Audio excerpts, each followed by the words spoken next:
Hello and welcome everybody who is already online, and ladies and gentlemen, if you could find your places, then we could start. On peut commencer avec la session de clôture de cette belle réunion que nous avons eue ici. En fait, les dernières conversations urgentes sont encore en cours. Mais en fait, cela est très représentatif de notre rencontre au cours des 3 derniers jours. Alors maintenant, oui, les derniers délégués regagnent leur place. La communauté en ligne est présente. Ce serait peut-être un bon moment aussi pour dire que c'est magnifique que vous soyez tous ici à Berlin, pour toutes les personnes qui sont ici dans la salle. Mais il y a quand même 1600 personnes qui nous ont regardés mardi et puis 1 millier hier. Ce que je veux dire par là, c'est que voilà, ce forum global sur la protection sociale adaptée, eh bien, c'est quelque chose qui attire vraiment l'attention. Et bien entendu, le but étant d'augmenter les alliances et d'arriver à plus de personnes partout dans le monde. Alors voilà, bienvenue aux personnes qui nous rejoignent. Ministre Scholz de l'Allemagne, eh bien, merci d'être ici. To all the other ministers that have been here in the last 3 days, welcome to everybody, to the delegates that have been working really hard. You know, we've had 2 hosts for this conference. We had the World Bank on one side, and we had the German government on the other side. And actually, the minister was one of the driving forces for this gathering here. So it is wonderful that the German Federal Minister for Economic Cooperation and Development, Svenja Schulze, is here. And just to let you know, she's just come back, as the UN would say, from mission. We would say state visit to India, and she's been talking to many ministers at the G20 meeting in Delhi there. As I said, the driving force behind the conference, and that is quite a question of conviction. She herself is highly interested in social protection, and this year her new strategy, the feminist development policy, brings added impetus to some of the questions that we have also discussed here. Some of the gender transformative issues that we had on our agenda were actually sort of inspired by the special viewpoint. So, without further ado, ladies and gentlemen, I would love to ask her on stage, and with your applause, say hello to Svenja Schulze, Federal Minister for Economic Cooperation and Development.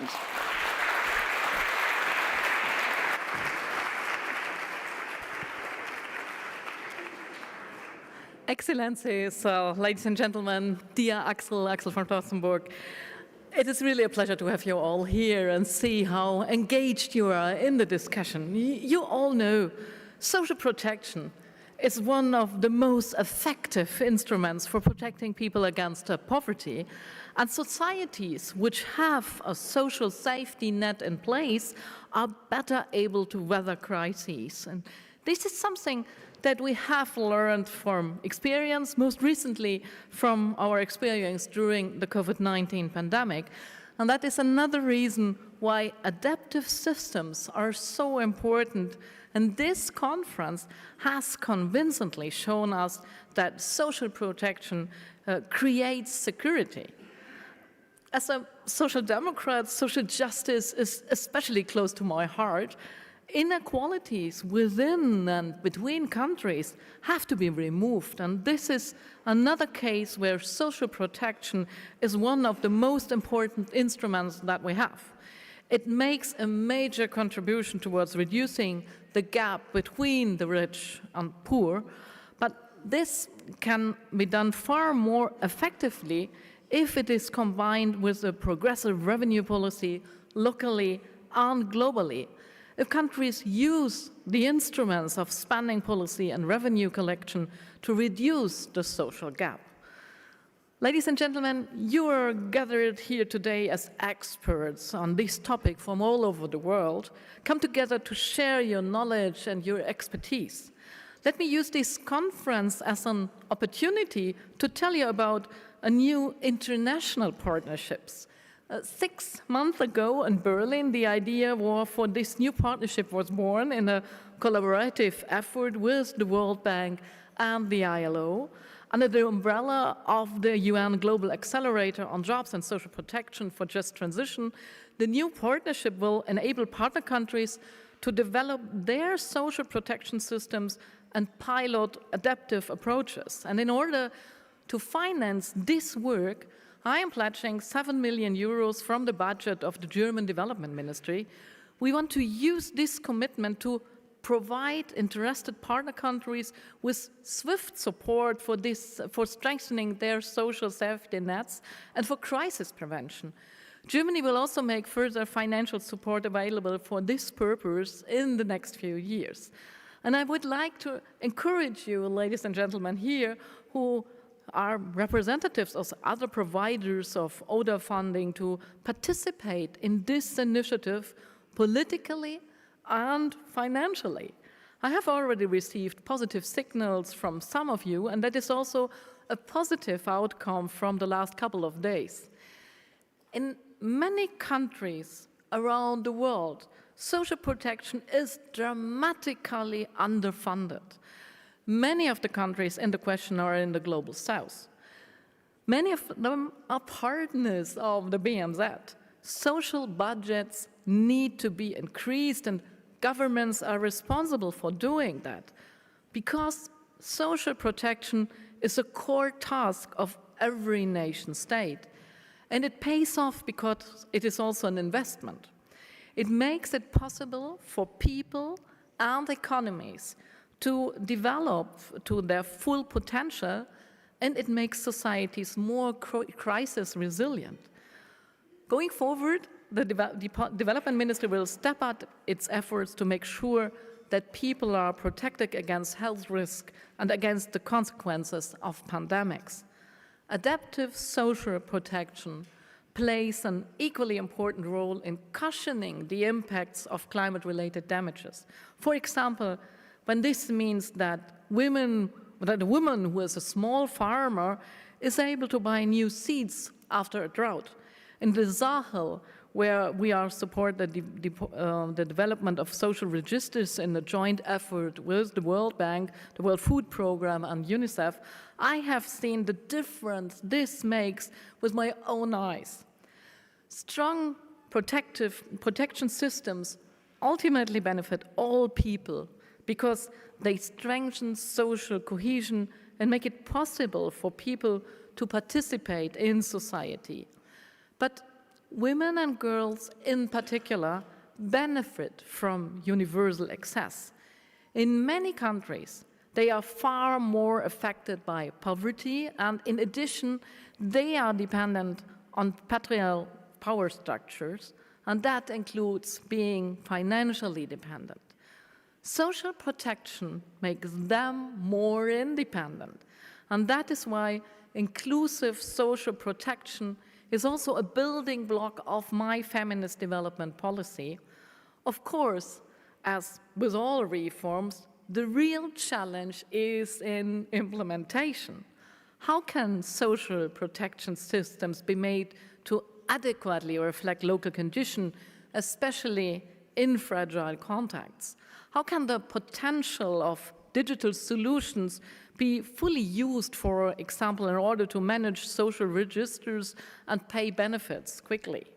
What capacities do administration needs to develop for this? All these questions and many others have to be discussed at this conference, and I am really impressed by the spirit, by the enthusiasm which is with you, dear guest, and how you have dedicated yourself here to these discussions. The outcomes are very, very valuable for my ministry, and they provide a basis for us to the discussions and to bring the next steps forward. And that is what we want to do together. Thank you very much for being here and for your engaged discussion. Thank you.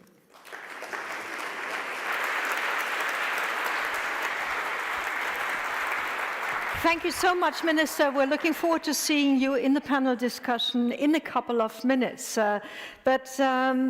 We are on day 3 of a long gathering, intensive discussions everywhere. We had 4 plenary sessions in which we discussed the 4 pillars, the 4 building blocks of social protection. We had 4 parallel sessions. We had hundreds of side conversations, and then that's probably one of the difficult things of actually getting people back into the auditorium. And we have 2 people with eyes and ears that have been listening and watching, and they're now going to bring us the highlights of this conference. And they're just laughing because they say, it's a monumental task, of course, and we're very much in awe, and I'd rather say you than me. So let me just quickly introduce these 2 daring experts. It's Esther and Colin. Esther Schurig, she is a social protection advisor at the GIZ, and her work and her passion was always the area of social protection and insurance, whether in academia as a professor or as somebody who instigated a master program on exactly that issue, writing a book on social protection systems, or having now returned to the GIZ as social protection advisor.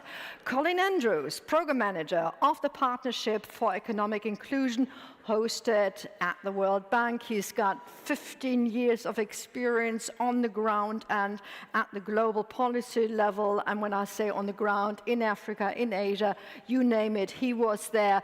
Ladies and gentlemen, give both of them a big hand to come up here on stage.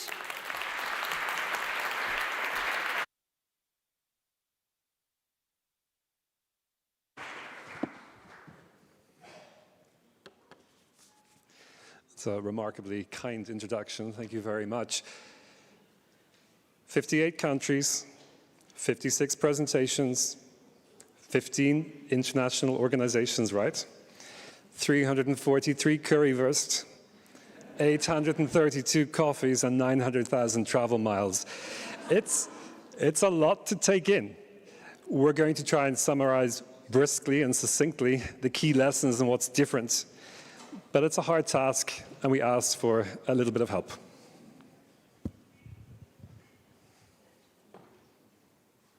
Video.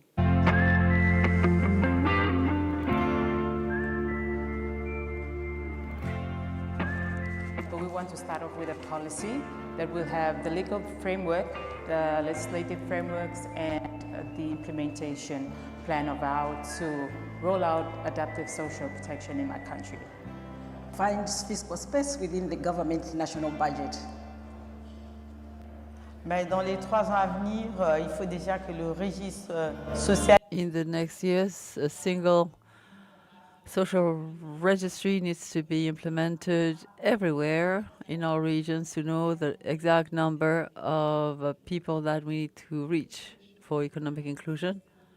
It's adaptable as we go along, that the people can be able to take advantage of, and that the technology works for the people, meets them where their needs are, especially as it considers people who might not be able to read and write. En Costa Rica vamos a finalizar el diagnóstico que estamos haciendo para empezar. In Costa Rica, we are going to finalize our ongoing diagnosis to finish this process. This process must have 3 fundamental variables. One is equity, another is opportunity, and another is resilience. And we also think that our system has to be adapted in order to be very intelligent, smart, dynamic, highly transparent, and above all, to generate many opportunities of inclusion for the population. Sustainable innovation of existing system, we have to reform and work it out to make it more workable and more attractive for all the stakeholders, from the beneficiary part and from the governmental and from the other partners who are delivering the services. In the next 3 years, we would like to have an updated dynamic database available to ensure the inclusion of all the people, not only inclusion, but regular update of the socioeconomic status so that we can reach out to the affected population well in time. Lograr una eficiente integración de los sistemas. To achieve an efficient integration of social information systems to determine the living condition of the households and thus designing protection, prevention and social promotion policies.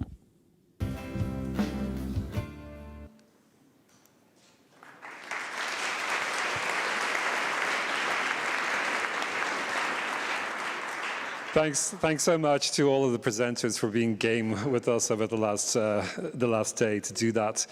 A couple of high-level messages before we get into some of the things that were different and what we actually learned over the last 3 days. We are at the midway point to the SDGs.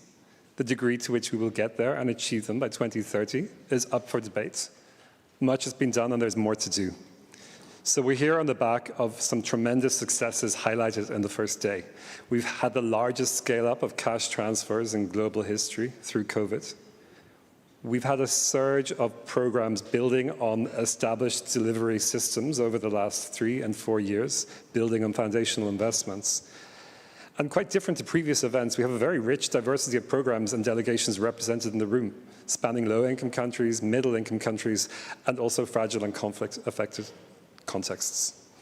That's the good news, but there is much more to do.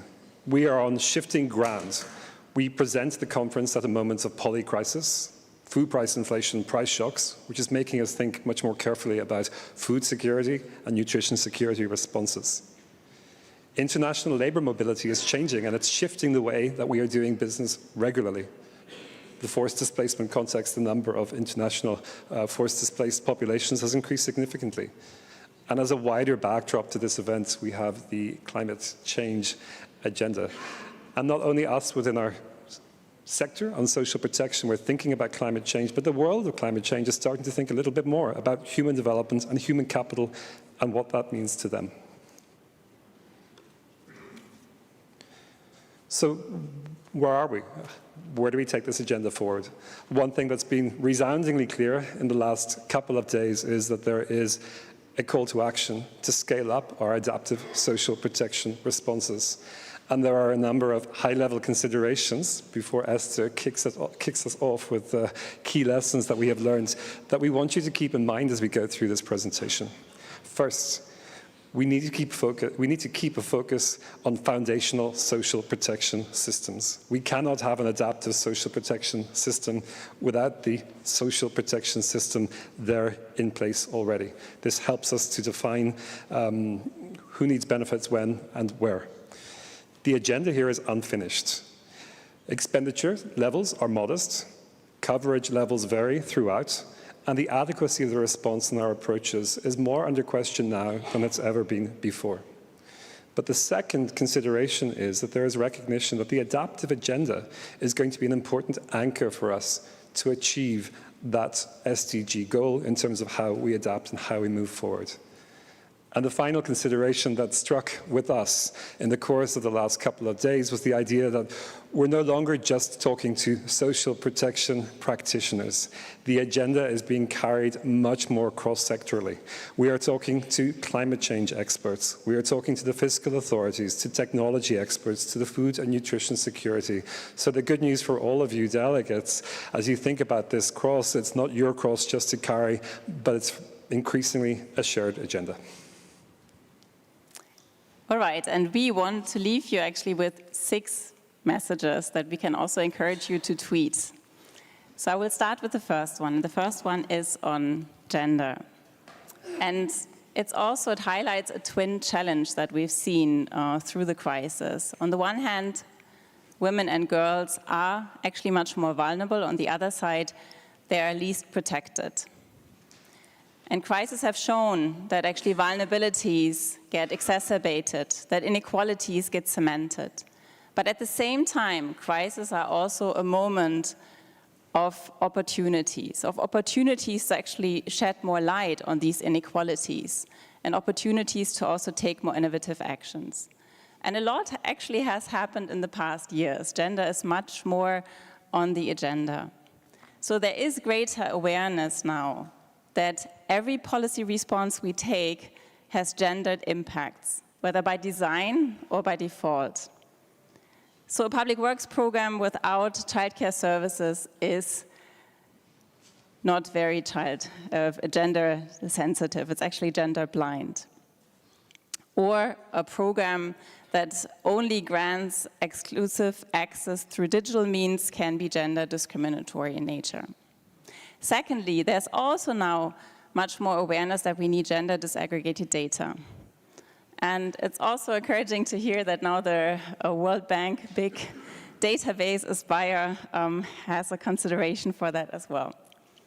Thirdly, we need to think about more comprehensive approaches. We need to go beyond just nominating women as cash transfer recipients, but we need to think about access issues throughout the entire delivery chain. We need to think about counseling services that women need, skills that are important, that maybe they might be lacking also in comparison to their male counterparts.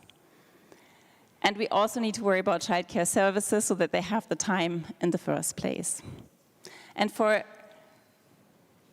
adaptive social protection to be truly transformative, we also need to think about the gender norms, the discriminatory structures that are in place, as also Minister Schulz alluded to.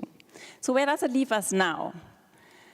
We have, I would say, an agenda with gender, but not a lot more concrete action needs to happen on the ground. And for that, maybe some of you might also feel more comfortable knowing that there is now a guidance note coming out on how to make adaptive social protection more gender sensitive or gender transformative. And secondly, I think we also need to take this agenda beyond gender and worry more about making social protection systems and also adaptive social protection systems inclusive in nature. So worrying a lot more about who gets excluded and what we need to do to integrate them. As a reminder, please feel free to take out your phones and to live tweet. If you're going to use your phones, certainly live tweet and start a virtual conversation. Right before COVID, we had a last learning event on adaptive social protection, and a lot has changed since. The conversation in 2018 focused hugely around the programs, and we've talked a lot about the programs, but now we're talking about the systems, and we're talking about the linkage between the two. And critically, with your tweets, we're talking about the connection between the short-term response and the long-term response and what that means from the adaptive standpoint. We're talking about building on established delivery systems to do more and to do better. The graph is a familiar graph of some of the gaps in our strategy to achieve a universal social protection approach, and it calls for greater flexibility and integration. But let's focus on the message of opportunity. Adaptive social protection is changing to the zeitgeist. We're coming out of the COVID response. We're in the midst of a policy crisis, and it's forcing us to rethink our goals and our strategies towards getting towards resilience, towards equity, and towards opportunity. It's putting a greater spotlight on the inherent exclusion within our systems and the lack of coverage for many different people. And the idea of opportunity gaps is coming very much to the fore. How do we make these connections to economic inclusion and to jobs? And critically, how do we complement existing cash transfers, which take time and effort and investment and remain critical? But how do we do more to achieve these gaps in our overall strategy? I want to talk about a different connection, and that's a digital connection. So we also need to connect the digital dots. And I think the conference has been really eye-opening in this regard. We've seen many countries that have actually moved from the Swiss cheese that we saw on the first day to actual digital systems. And what does digital system really mean? So here there's a greater focus on the nodal points of this map. So it's no longer just focusing on the journey to get from one point to the next, but really looking at the entire map. Looking at the entire digital ecosystem, from actually the entry points, the data registries, all the way to integrated service delivery. And focusing also on the data governance. And that's something we need to be concerned about, and that's also something we should not just leave to the ICT guys, as we heard. We need to be concerned about data quality. We need to be concerned about data security and privacy. And we also need to be concerned about the use of data and how it gets interpreted over time. And why do we have to do that? Because there's great potential actually to be harnessed. if we are successful in doing that, we get the speed that we need for adaptive social protection.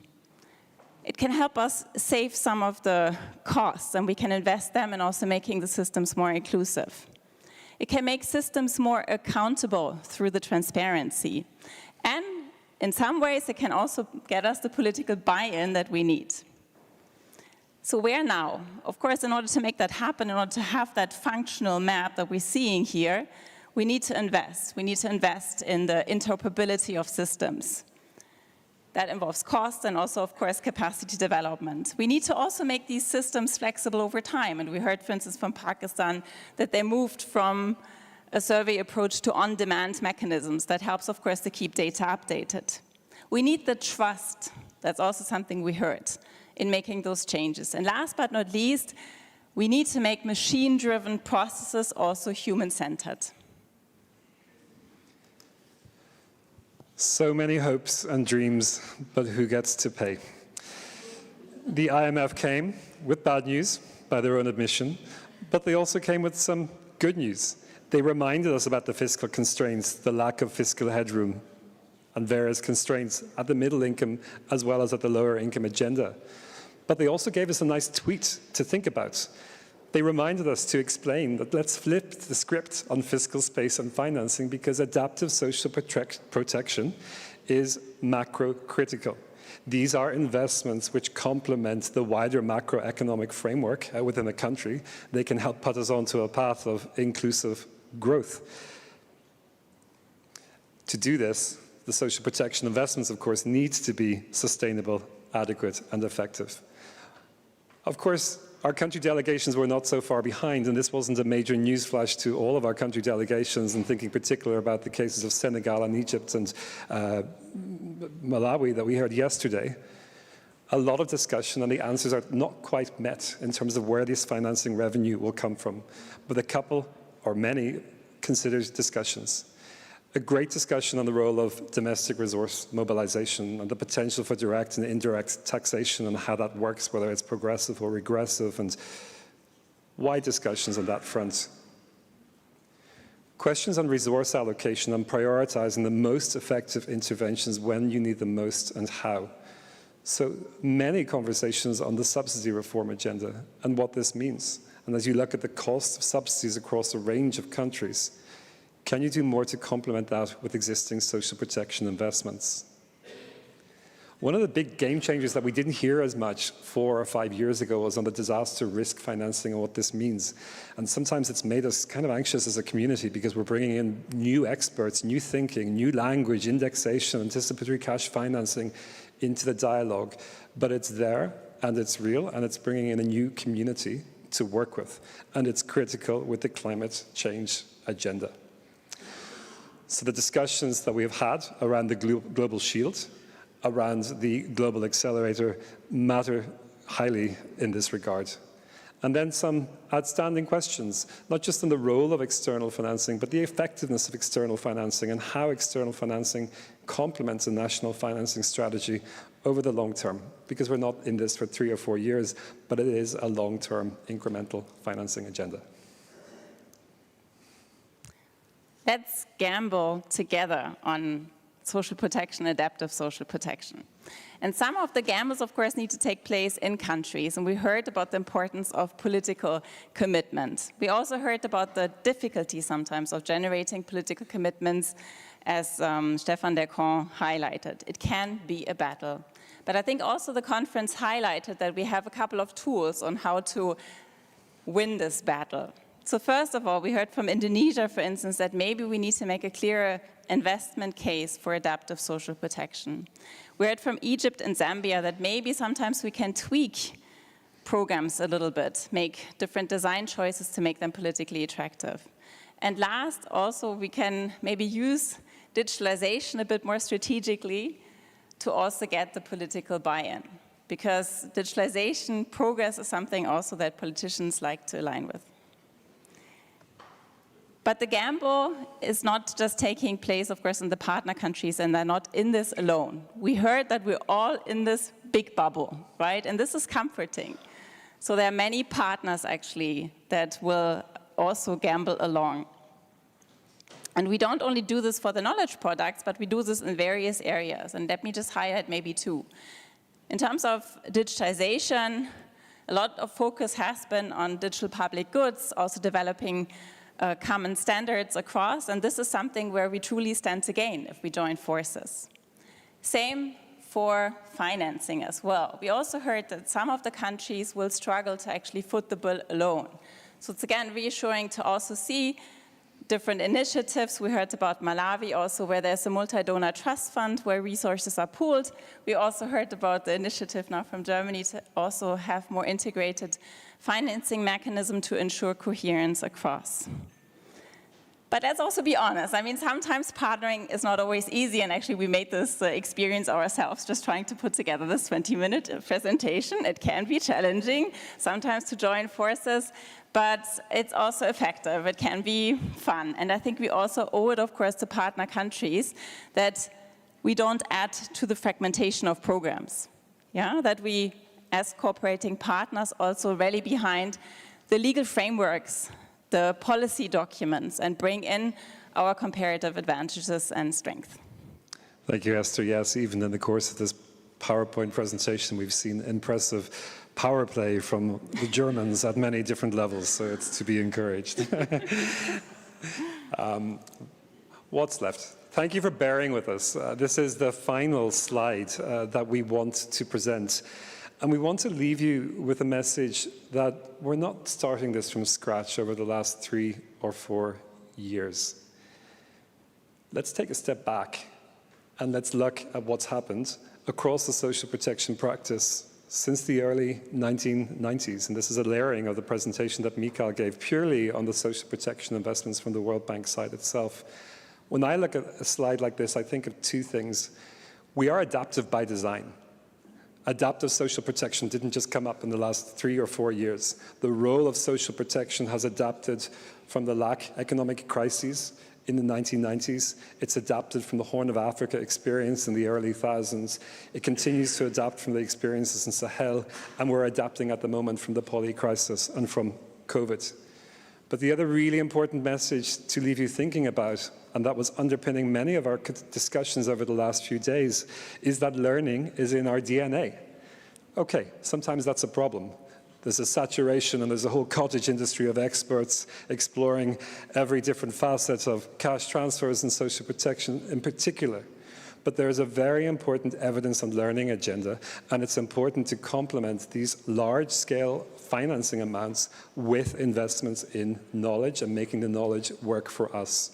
Some of the gaps we learned about in the course of the presentation over the last couple of days was the evidence in climate risks and what we're learning from the early starts on the Global Shield work in Malawi as well as Sierra Leone, and having space to share this information.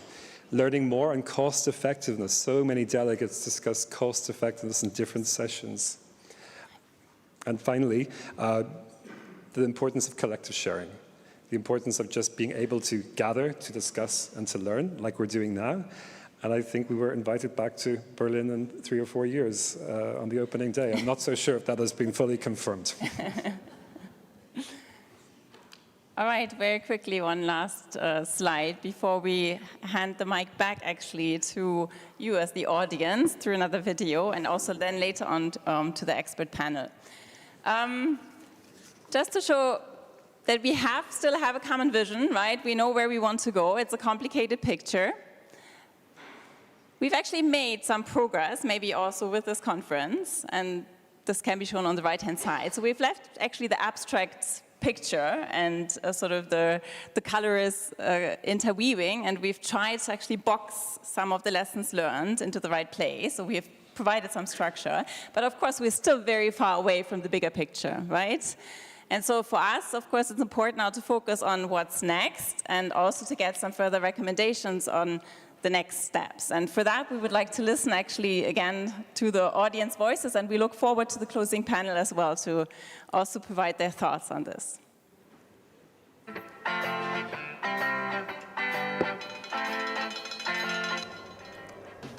Social protection systems are very important, but my advice is that we want to see that they have a long-term impact and outcome for the vulnerable and the less fortunate people in our societies and communities. Je pense qu'il faut commencer déjà par mettre I think we need to ensure coordination around everything that has to do with social protection.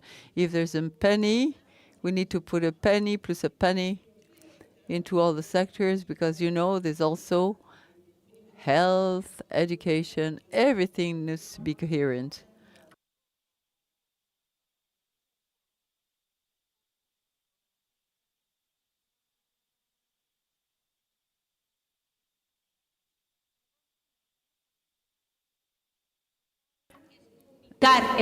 Two main recommendations that we have are the following. One, to communicate the process and where we're going towards, and the other one is to take into account the adaptability of these systems. That every country needs to build for coping up these shocks that every country is facing, especially the climate shocks. So that is the only advice. Have your data updated on a regular basis. In the end, local ownership is very important, and digitization is the way to go. Potenciar nuestros sistemas de información como to promote, enhance our information systems as key tools for the development of adaptive social protection. Think about the small local adoption which based on ecosystem and value added. Smart use of all the stakeholders, services, and every single economic or social empowerment initiative in the country in one whole platform.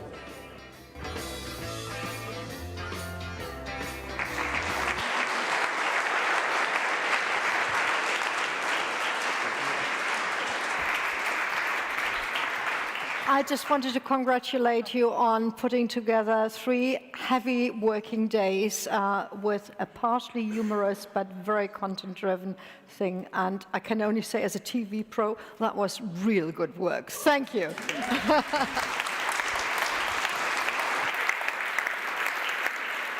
Now, the next gentleman would have liked to have been here on the panel, but he can't. There are a couple of things going on in Geneva right at the moment. It's the ILO's annual conference, and today, actually, it's the World of Work Summit. So Gilbert Ngbo can't be with us now, but he was so nice as to answer a question from us, and he prepared a statement that we're going to play in a second, because we asked him, what is the ILO's thinking? And I'm sorry, we have already heard this morning, but in a nutshell, and from the boss, we're going to hear it from the managing director. What is the ILO's thinking about expanding coverage of social protection and ensuring a just transition? And this is what the managing director of the ILO has said. Excellencies, ladies and gentlemen, it is a great pleasure to be able to speak to you today on this important issue. I would like to thank both Germany and the World Bank for this opportunity. And please allow me to congratulate Minister Schulze and the German government for their leadership in making universal social protection a priority for the multilateral system. Today, 685 million people still live in extreme poverty, the majority in sub-Saharan Africa, and in fragile and conflict-affected economies. This situation and many similar deprivations are unacceptable in our world today. Building universal social protection systems is clearly imperative for 2 reasons. First and foremost, universal social protection systems shield people from the worst danger they experience in their everyday lives. They help to prevent poverty and to reduce vulnerability and inequalities. And secondly, as this forum highlights, they caution the impact of shocks and crises such as conflict, natural disasters, or economic recessions. In this context, it is more than ever important that social protection systems are effective and adaptable to changing circumstances. Yet, many countries are still without strong systems that can meet these requirements.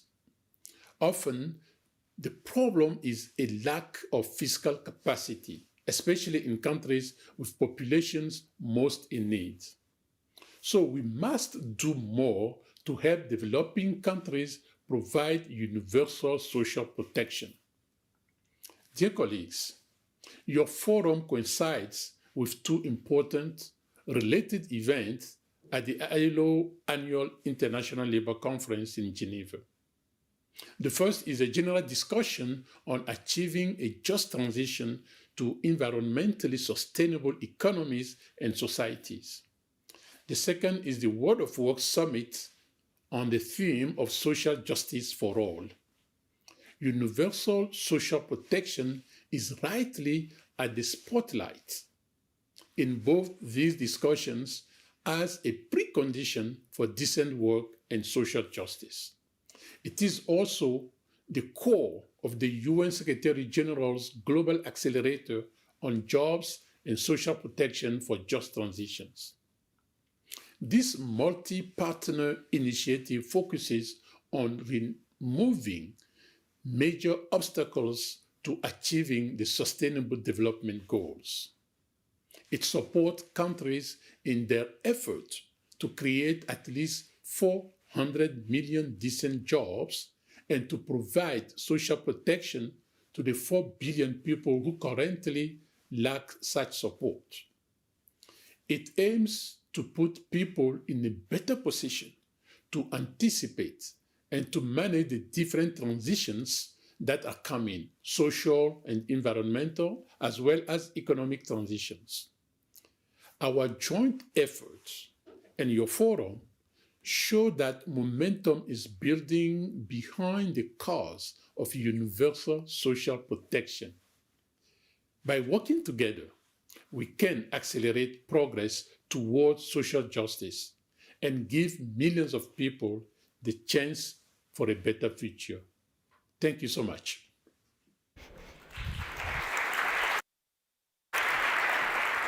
And of course, it's a thank you to Geneva, to Gilbert Humbo, and of course, all the team. Ladies and gentlemen, on the way to the panel, this will be the last opportunity for me to say that there have been more people documenting the conference. And I know that there were a couple of you who actually asked me, you know, what about all these PowerPoints? And yes, there were a couple of fascinating presentations.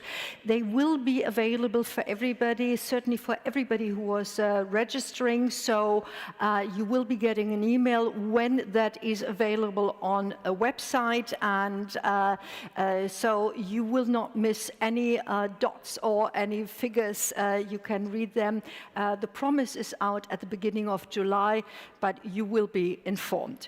Okay, so now having done that, having done a little bit of housekeeping, I'd like to invite our minister to come back on stage in order to start the panel discussion. And I would like to then fill up, Madam.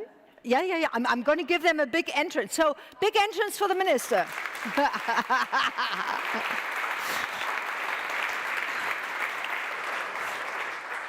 And the next person, and we have been saying that the German government, i.e. the ministry and the World Bank, have been standing side by side. So let me get him up on stage, the Senior Managing Director of the World Bank, Axel von Trotzenburg. And while you're coming up, you're responsible, sir, for development policy and partnerships. He directs the World Bank's core development work captured by the World Bank's global practice groups, oversees the work's numerous partnerships, including with the UN, International Finance Institution, bilateral partners. You're also the man to represent the bank at the COPs, i.e. in the climate discussions. And I could go on and on and on. Maybe I should still talk about the evolution roadmap that you're heading. But please forgive me if I stop here, because then I can also introduce the others. So I'd like to get the minister and the lady up on stage, and maybe we'll just quickly put this over here, and Mr. Diouf next to you. And with that, could you please welcome, with a big applause, Shazia Mahdi, Pakistan's Federal Minister for Poverty Alleviation. and social safety, and a member of course, the Federal Cabinet of Pakistan. And we've heard during the conference, Madam, about the Benazir Income Support Program. You're actually the chairperson of this, which we have learned is the largest social protection program in your country, but also really well known around the globe. And on a personal note, congratulations that you were one of 8 people out of women being re-elected directly to the Pakistani General Assembly. So, last but not least, and welcome back on stage, Eddie El Hadi Ndiogo Ndiof, General Secretary at the Ministry of Community Development, National Solidarity and Social and Territorial Equity of Senegal. And with that, you might need your translation devices. A long history of working with the Central Bank and West African states on economic and financial programs supported by the IMF and the World Bank. Advisor to several prime ministers, but I think in this context, and that gives me the chance to sit down, it's quite important to know that you have personally been very much engaged in the recovery after COVID-19 and been spearheading the Force Fund and Economic Social Resilience program. So thank you very much. Okay, having done the introductions, I'd like to address the minister first. The minister of Pakistan. We have a sort of script, so I'm going to start with you. Minister Mari, we have heard over the last couple of days a lot about, and we've just heard it in the revamp as well, financing, digitalization, localization, amongst others. Your country, and we've heard all the disasters hitting Pakistan, floods and droughts again now, and high temperatures, is highly vulnerable to climate change and witnesses increasing frequency of that. So what role do you allocate to adaptive social protection in dealing with these problems? And what are your expectations, I mean, this is the forum, to the international community? Well, thank you very much for having me. Oh, sorry. Yeah, I didn't have a mic like yours. So first of all, thank you very much for having me. I would like to appreciate the government of Germany, and particularly Minister Schulz, her efforts, and the other partners, World Bank, GIZ, who've come together to put this great event here in the very heart of Berlin. Thank you very much for giving us an opportunity of being here. As you've rightly highlighted the fact that Pakistan is prone to climate shocks, and we very recently have experienced devastating floods of 2022. But prior to this also, in 2010, 2011, 2020, and as I'm speaking to you today, we are facing the threat of a cyclone, Biparjoy, in Pakistan and neighboring India. So we are still today facing the same climate crisis and effect of the same. And as I speak with you today, prior to coming here, I was being asked questions about this cyclone. I was getting updates, and at Pakistan Standard Time, 11 p.m., we are expecting this to hit some part of Pakistan. So this is the state of affairs in terms of climate crisis that a vulnerable country like Pakistan has to face, being amongst the 10 most vulnerable countries in the world facing the impact of climate change, climate crises, as you may call it. 33 million people displaced last year, 4 million children affected, more than 600,000 pregnant women affected in the flood-affected areas. Luckily, we have a state-of-the-art social protection system at the federal level in the form of Benazir Income Support Program, which was initiated back in 2008, enacted upon in 2010, and World Bank just put up a slide here showing in 2011 they also partnered with her, with us, and since then up till now, we are partnering and we are grateful for their support so far. We do also have provinces of Punjab and Sindh who've established their social protection delivery systems, which work closely with Benazir Income Support Program. So, like you said, how are we dealing with these issues? The existing social protection delivery systems were designed to provide both conditional and unconditional support to address immediate economic and human capital related challenges faced by poor and most vulnerable households. However, the basic building blocks of social protection system, such as the National Socioeconomic Registry, biometrically verified payment mechanisms, and technology-based grievance redressal system can be deployed to address climate-induced shocks as well. So we feel that there is now a dire need for us to work towards this, but we are blessed with the mechanisms that we've put in place from 2008 up till now. We've evolved into a very successful social protection sort of mechanism that we are today back home. So I not only, sort of when I come here, I not only come with the desire to learn from the 58 countries sitting under one roof, but I also come with this pride that I have a system in place back home that I can share with you, and I can offer more development cooperation in this regard. So Pakistan is willing to open up to sort of share its own experience with the rest of the world, whoever wants to learn from us, because we know what it is like we know what a catastrophe is, but not having the mechanisms in place is a bigger catastrophe. So today when we speak at this very stage, we are happy to share our experience and achievements to date. So we take great pride in saying that our efforts today have given us a data registry of 35 million households in Pakistan. So that's a very, very big exercise and effort that has gone into doing what we have today.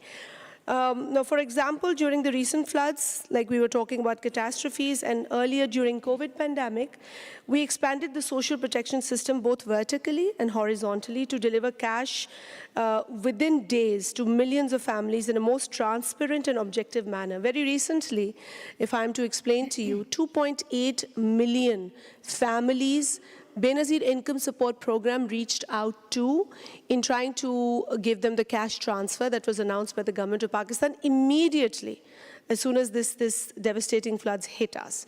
And we were the first agency out there. So, that's the kind of challenge, but maybe you can explain about that or go a bit more into a deep dive later on. Yeah, sure, but I want to touch upon the NSCR. So if I do that, and then quickly we can move on to your other question. The National Socioeconomic Registry has the technological ability to add layers of data. We plan to work closely with disaster risk management related institutions in the country to be better prepared for emergencies, and that's where we are headed now. We also think that the key example, how the existing social protection system can be and is being transformed into an adaptive social protection system, and how it can contribute to national efforts for addressing losses caused by disasters, is the kind of sort of approach that we have today back home.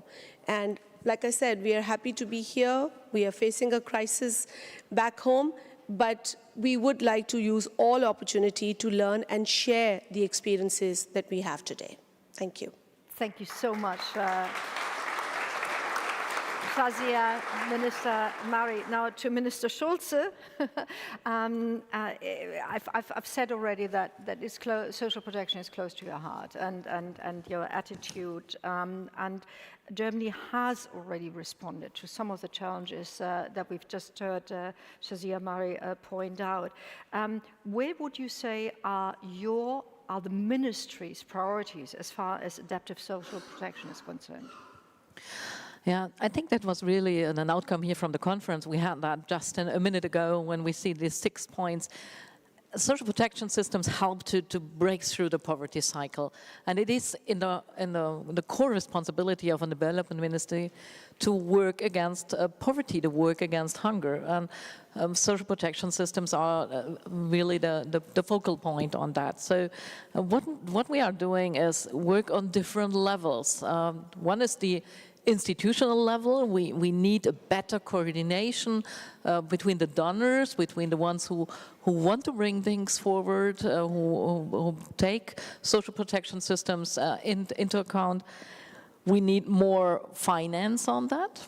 The financial level is important, and generating own funding for social protection systems in our partner countries is a huge step forward if we are able to do so. So that is the second part, and another part is the program level, helping to establish social protection systems.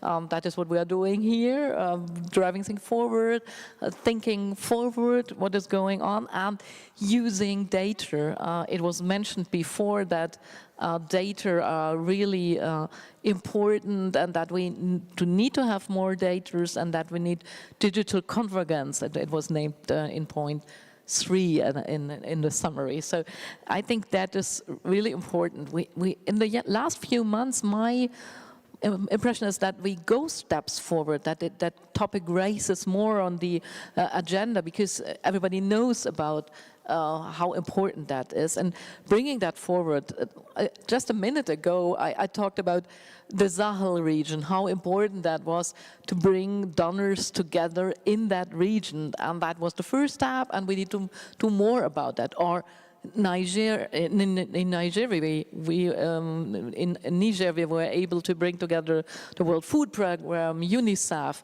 and the World Bank. And we are much better in joining our forces. And that is also in the core here of the conference. Joining forces, learning from each other, making more of the money we have, and asking for more of the money. that is what is the core of what we are doing. Thank you so much for sharing that, and one can actually feel your enthusiasm for that, Monsieur Diouf. The Senegalese government, and you've already shared a bit of that this morning, but please, even if you have to repeat a couple of messages, do.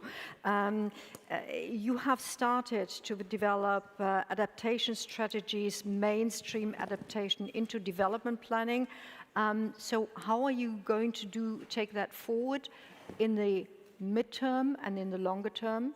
And then, of course, the second tract of questions is about how do you interact with the humanitarian stakeholders? Merci. Thank you very much. Well, I represent Senegal here, but I think that I'm speaking in the name of all of Africa, and this is a great responsibility. And thank you very much for giving me the floor in this last round table. I think the time has come for social protection, really. We are right now in an unprecedented context. Never before had we suffered so many shocks. The pandemic, first of all, which was unequaled, and then there's climate change, and then there's economic shocks. And these are great challenges, but of course they also have opportunities. And today we have more partners available because many of them are much more aware about the importance of social protection. And today there's this universal consensus about the need to place social protection as a priority and to have a financing mechanism. We have green financing as well under development. We have also illicit sources of financing, but we do have many opportunities for financing. In Senegal, we have a social protection system which is harnessed, I would say, or relatively harnessed, because we have instruments to provide family grants to households, and this within a life cycle approach. which is we consider the evolution of every individual throughout his life, when during childhood, but also during adulthood and elderly ages, also people who suffer from disabilities, people who are victims of disasters. So this is a quite harnessed system that we have, also thanks to the support of the partners. And we have our single social registry, which works very well. Now, the only difficulty that we have is financing when it comes to disaster. And because when I have a look at the interventions from many different partners, yes, indeed, we're placing our focus on social protection. But the response to crisis, to disasters, is maybe the leftover situation, and because it's more difficult than to respond to people in vulnerable situations. And I think that in order to overcome this obstacle, we need to provide methodologies when it comes to crisis management and disaster management. I think I have heard that there's this mechanism for financing for floods in many other countries, but in Senegal, we do not have the capacity to develop this kind of system which exists in Asia, because in Senegal we do not have as many floods as them. And also, you know, yes, we do have floods, and when we measure this with biometric data, this is maybe lower than in Asia, but the impact on the population may be higher than the impact in Asia. So we need to think about these instruments, to trigger the right instruments for people who are in these situations. There are many projects in the pipeline, and they're inclusion projects. They're projects to generate revenue. And if we add up all these projects, well, I think that we could have ensured some coverage when it comes to attending these vulnerable people. But the problem is the outreach of these projects and the difficulty to coordinate all the small pilot projects and to scale them up. And we all agree on the need for collaboration. This is really important. But we also need to organize collaboration. And at a national level, in the structures of the state, and I already said that before, the state needs to become organized with all the different parties. We need to make a much better planning. If we don't have a planning, no partner will help us.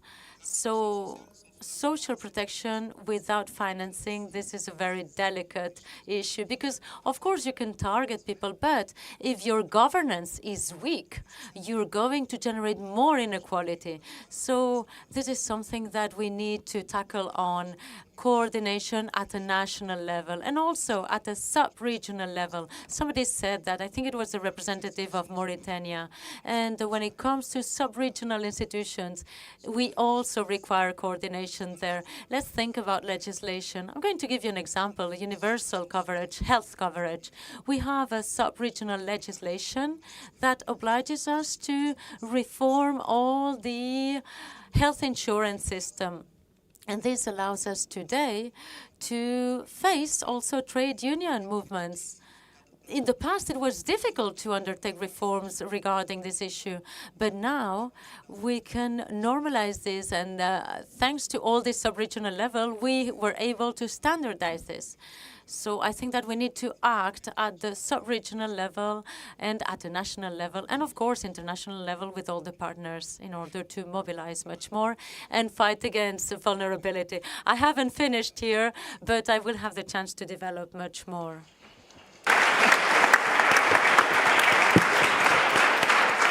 Thank you very much, Axel von Trotzenburg. We know that the World Bank has made adaptive social protection a priority now, and we've seen the timeline. We fortunately do not start from scratch, but where do you actually sort of see the line going on? We saw it stopping in 23, but let's look forward. What are your midterm, what are your longer term perspectives on adaptive social protection, and the stress is, of course, on the adaptive? Well, let me first congratulate the Minister Schulz and the whole, your whole team here at the Ministry for convening and organizing this event. I think there is an incredible need of a dialogue. I would like to congratulate Esther and Colin for really summarizing in absolutely spectacular form the thing, so congratulations. Now I'm asking, what do I have to add? But it's very well done. I think, look, I will get to the social protection. Let's all keep in mind that the SDGs are hopelessly off. And so what we need to think is that when we are thinking of social protection, we need to think of many other things at the same time as well. This is no longer a single issue. But there are interesting things on social protection. And when you saw the chart, the bar chart on World Bank commitments on social protection, and there was something interesting, not because it's the World Bank, but basically what you are going to see is once 30 years ago, this was a marginal topic. Then it started to get into middle-income countries, Mexico and particularly Latin America. What's interesting in there is, well, some people may not be familiar, but it showed IBRD lending is mainly to middle-income countries and then for IDA lending. And that was the dark blue. The dark blue chart went up exponentially. What that means is that actually social protection systems have been more systematically introduced in low-income countries. And that is good news. That is good news. And you just mentioned, for example, Niger. So this is something that is absolutely essential, that social protection systems are not middle income or only OECD matters, are global matters, including low-income countries. And we need to build systems. So this is very, very important that diagram showed us. So there, the work is cut out, because what we are seeing is that we are still not reaching a lot of people. And that means that we need basically to say how to build those systems. And then there comes the challenges. They are different at levels for middle-income countries than for low-income countries. For many of the low-income countries, there is even more than ever the whole link between short-term and longer-term. When we are looking at the food security, sometimes people think, well, we need to bring some food. Apart from what I told the board, that it is a scandal in itself that we are today still presenting project on food security.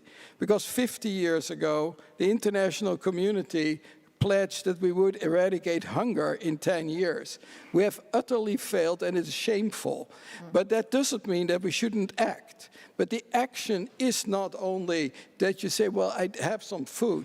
It is you need to build systems in the short and the longer term, and that it means agricultural system. Because actually, if you have a good agricultural system, it may actually provide you more social protection than a government-sponsored thing. So what you want to have, you want jobs. You want to create it. So therefore, what we are arguing is you need to think that in a more complex matter, but it is actually a very, very important thing. The second is to make sure the financing is there, and particularly for low-income countries, that is a huge challenge. They have to do also their share. And some of you mentioned about domestic resource mobilization. I think you also mentioned that taxation levels are very, very low. Having said that, let's be also honest. With the COVID crisis, basically the OECD went into high gear, and they were able to spend at the worst crisis 12%, 14% of GDP, mainly for social protection. And this was the right thing to do. And then the middle-income countries were a bit better, maybe with 6%. The low-income countries barely hit 2%. And they were left out. And you see also the extreme poverty. So what we need also to say, we need to be very much aware that this discussion is necessary, because it is a source of hope, but it's also a realization that we're not there yet, and particularly in many countries, that we have to continue to learn, build better systems, and make also sure that we can actually react in the short term and fast, but at the same time, never lose the longer term perspective. This is one of the challenges also in the World Bank. When we are talking about polycrises and the big risk, and I guess it is the same in your ministry, you could be caught up the whole day only to talking about the crisis. But there is a longer term agenda. And so we have to consciously force ourselves also into this longer term dialogue. And I think that is, this type of conferences are serving a purpose, is not only to do what you do in the short term, but in the longer term, because that is where we make the biggest difference. Thank you so much, Axel. And I'd like to sort of open up the discussion with Svenja on one issue that is actually not new. I mean, we were always talking about women in development, but the new focus is a different one. It's a different quality. And you've just introduced that as a strategy for the ministry. And certainly if I remember that your Twitter said you had a lot of alignment in the G20 just now with colleagues, mostly female colleagues of yours. So what is this special feminist development policy? How does that tie in with the adaptive social protection system? Yeah. We heard that in the summarized in the first point. Girls and women are more vulnerable to shocks, but least protected. And that means we need to do more, and we need to do that more in a strategic way. And therefore, I launched this feminist development policy. In a nutshell, it means more resources, more representation, and more rights for women. Because that is not only good for the women and the girls, it's good for the whole society. It brings justice forward. And that is what I like to do in all the fields where my ministry is working. And in social protection, it is really important, because we know women and girls, they benefit a lot from social protection systems. And that the problem is to get access to these social protection systems. And working for that, that means bringing women, bringing girls in the system, bring them more perspective for their own life. And that is what we do, for example, in Sudan. We have there a development program that names 1,000 days. We have 50,000 mothers that get 1,000 days help just for the first 1,000 days with the new child. And that means a lot, having someone who gets help for the first days of a child's life. That means a lot for the women, for the moms, and for the child. Or in Bangladesh, we introduced an accident insurance scheme for workers in the textile industry. And most of the workers in the textile industry are women. And if they have a first insurance just for an accident, that means a lot. We are all aware of 10 years ago about the big fire in Bangladesh and what that means to the people. So bringing concrete action forward, that is more than speaking about that there is a difference between men and women. We need to act and work for social protection, and that is what I do with my ministry and what I would also like to bring forward in the field of social protection. Thank you very much. And on the way to Pakistan, let's make a stopover in Senegal and Mr. Diouf. How much is the gender orientation also mainstreamed into your programs that you're setting up right now, and how do you want to carry it forward?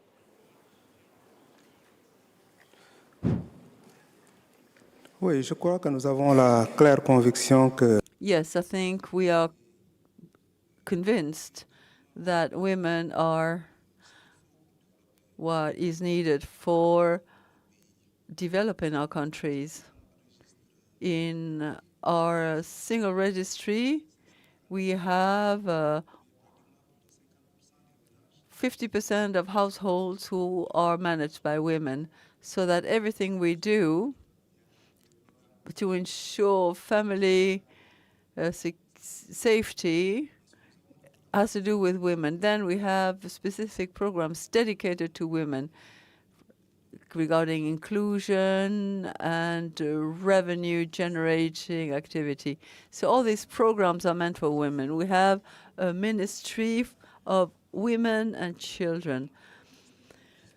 And apart from my own ministry, the Ministry of National Security, Social Equity and Territorial Equity, but we also have a life cycle approach, and we specifically take a close look at women. So our approach includes this gender value, since women are especially vulnerable, but they have a lot of potential to get jobs, learn how to get a job, and ensure stability in their households. Address Shazia first because I would like you to dig a bit deeper than you did up to now. I did stop you earlier a little bit because we wanted to hear a bit more about it at this point. The Benazir Income Support Program is already a role model on gender orientation. And you were earlier saying, you know, this is what we can share. In a nutshell, what could others emulate? I mean, what is your approach? What could others try and do that you have already been successful with? Thank you. You rightly said that we've already got a program which from the very beginning was very gender friendly. And with Benazir Income Support Program, starting with the vision to support the low-income households, there was another plan, and that was to empower women, to not only provide the support, but identify the women in that particular family as head of the family to qualify to receive this support. And you know, the name of the program is Benazir Income Support Program. It is named after a very popular, courageous leader of Pakistan who was the first prime minister in the Muslim world. So the program, you know, is named after a brave leader who happened to be a woman. And the word Benazir means matchless. So, you know, it has got some beautiful meaning as well. And I, sitting before here at this stage before the audience, I am the first federal minister for poverty alleviation and social safety. So, you know, so we are all sort of, we are in the right place and we are on the right path, which is why we didn't need to be sensitized as to when and how would we make it more gender responsive. We started with the very realization that we are going to be supporting the women and, you know, change the mindset in a conservative society. So I would say that this program was very revolutionary in nature.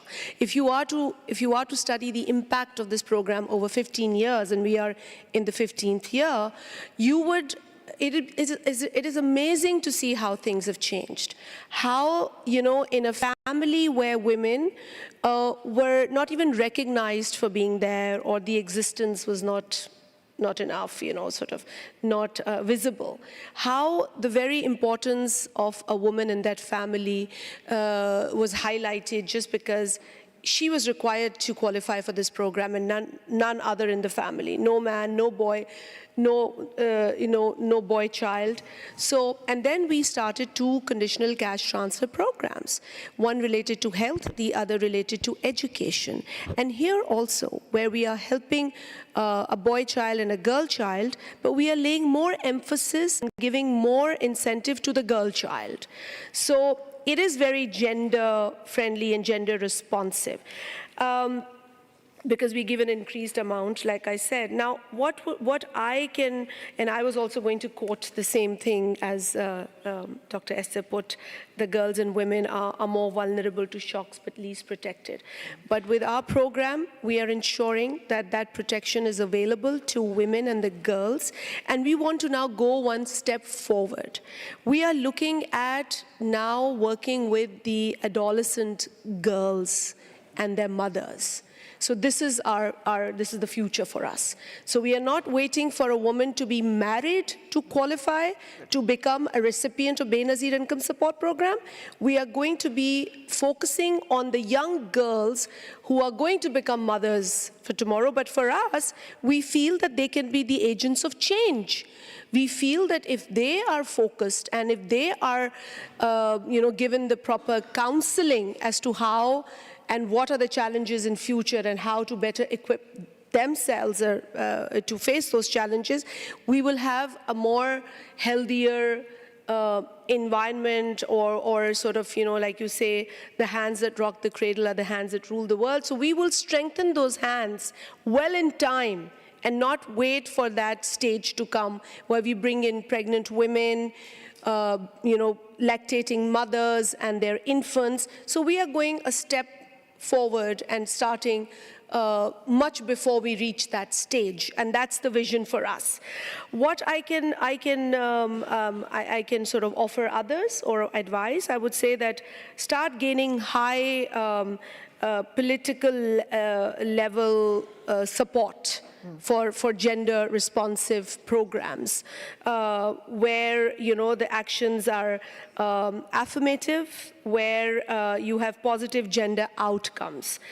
Design programs where everyone has to take actions for positive gender results. So we had this program where we were starting, but we were not, probably we ourselves were shocked to see the kind of results we gained over the period of time. So I'd say get more political support for such programs and design these programs whereby you predict the change that takes place, which is more gender friendly.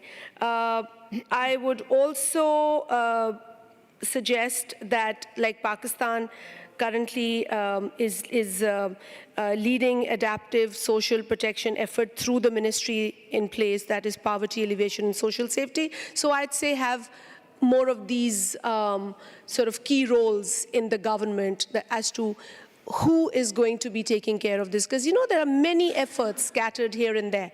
But if you have a clear mandate with a given ministry like we have, and we can happily share with you that today we are leading an adaptive social protection exercise under this ministry. So these are the kind of things that I can sort of share and offer others. Thank you so much for doing that.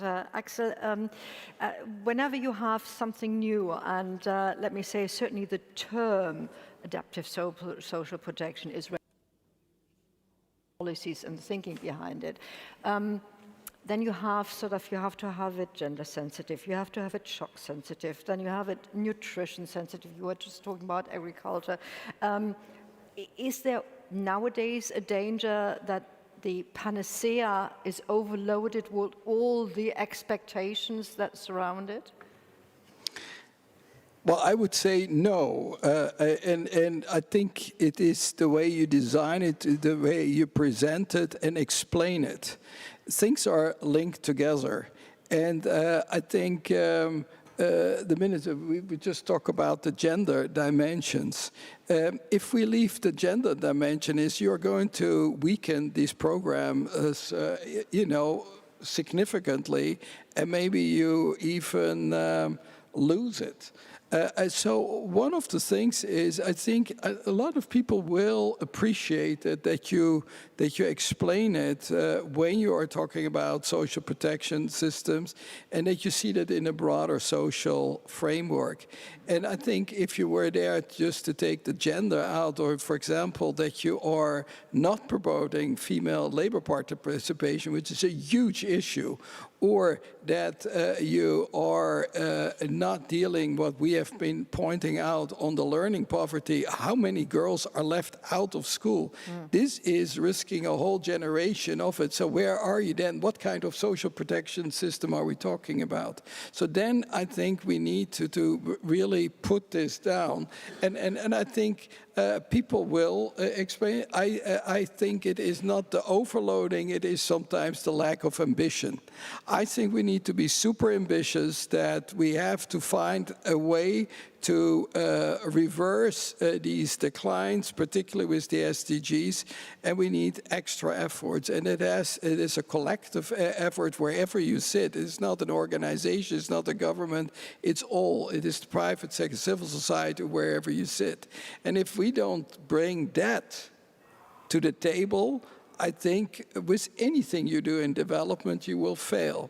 So I actually think it is better to understand the different things. I think this kind of conferences are good to compare notes, how systems work, but also the interlanguages. And this is what you need.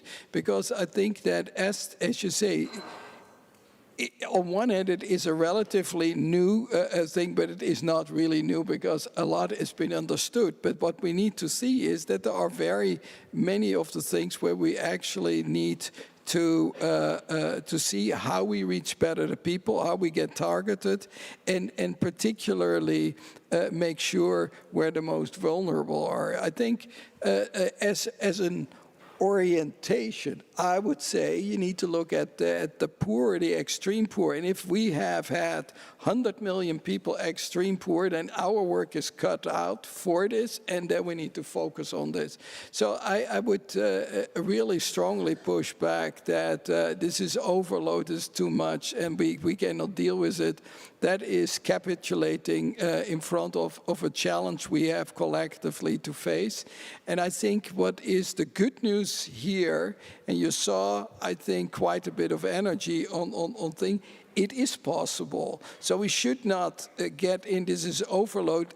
This is, if we put our minds on this, we can devise systems. We have digital means, we have registration means, we can learn from each other to do it. So I actually think it is, I'm sometimes more worried about political commitment. I'm sometimes worried about a commitment to gender only in international speeches or on paper, but not living it. That are my worries, and the exclusion of girls from schools and having a chance in life. That is where we have to fight that, and I think the systems we can put in place. So I actually really think this type of conference, but also for the bank, but also is we need to push much, much harder to get this, worldwide expanded and actually more effective. Thank you very much for that. Maybe if you would take a measure of the COVID-19 consequences on a social scale. I mean, the amount of child labor has increased, which is sort of, a quick no-go area, but it is just a question if families don't have enough money, kids need to try and earn money. But if I can there we collectively have to engage much more in advocacy and call it out what it is. Because if this is, we sometimes, I feel also in the back, for example, on the gender agenda, this is not only acting integrated in your operation, do the analytical work, it is equally important to be very strong in the advocacy, because it is not enough just to have an academic piece of paper. It is basically being in the advocacy mode.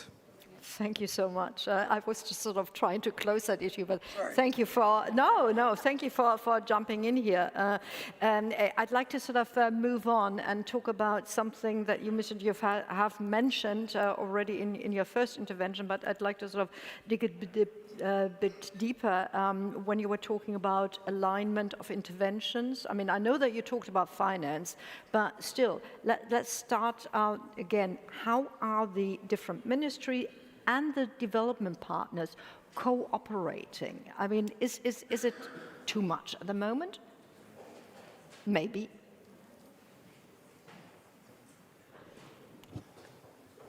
Oui, Yes, it's true that I referred to these methodologies of alignment between the different ministries and the different partners. This is a framework strategy that we have put in place.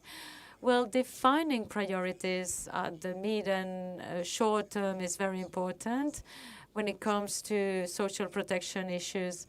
And we defined those priorities in a framework of 3 years. And there was a priority action plan that was budgeted with coherent actions aligned with the national strategy for social protection. And all the parties that were going to invest in social protection have to be aligned on those priorities. And then the sector or linear ministries, they have to formulate their projects, and then they are joining a 3-year investment program, which is discussed together with Partners for Development. And it is discussed in order to make it part of the annual budget. Now, the difficulties is that certain projects are supposed to be part of this programming, and they're not. So today, we have the possibility to have a look at the entire multiplicity of projects and the different sectors that are considered, so that we can ensure coherence when it comes to the different interventions amongst partners.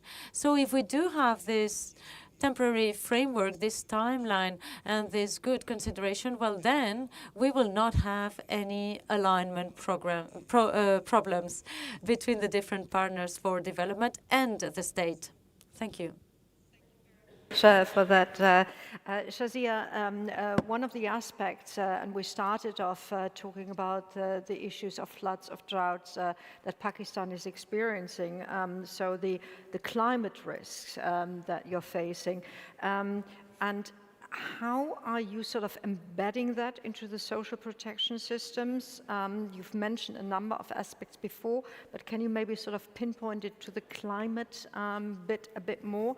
And are there plans to further the alignment of social protection and climate risk financing? Yes, this is very important, and we started with the climate crisis and how Pakistan has been suffering. We are not the culprits, but we are the victims for sure. Unfortunately, Pakistan ranks, and I repeat at the cost of repeating, amongst the 10 most vulnerable countries that has to bear the brunt of practices that are not ours. We contribute less than 1% to the greenhouse carbon emissions. But unfortunately, we go through a lot. Now, this is a very sort of passionate and emotional issue for me, because I was hit by the 2022 flood as a resident of my home district, Sanghar, which is in Sindh. I was also hit in 2020, the same home district. I was hit in 2011, the same district. So I, for one, have seen pain firsthand. When I talk to you, I mean, I have the courage to talk today, but believe you me, I never had this courage when I was going through this. It took me months and months to settle with the fact that this is reality, and we'd be facing it, you know, more than once in life. At least in my lifetime, I've seen 3 floods. So it's really, really devastating. The amount of pain and misery, the way women suffer, the way children suffer, and the way animals suffer. I mean, the suffering is beyond anyone's imagination, and I cannot explain in words. I do say at this forum, and I'm not trying to offend anyone, but I want to repeat that we are not the culprits, yet the worst victims of climate crisis. Now, how are we going to look at it? It's something new for us, but like I said, the significance is not new for us. When we are talking today, you know that at the last COP in Egypt, COP27, and after the meetings at UN level, Pakistan's foreign minister was able to get this on the agenda for COP27, which was Loss and Damage Fund. Finally, we have this good news that there is a fund for loss and damage for countries which are so vulnerable like us and others. But maybe I would like to take this opportunity to remind everybody that we need to make sure that that happens.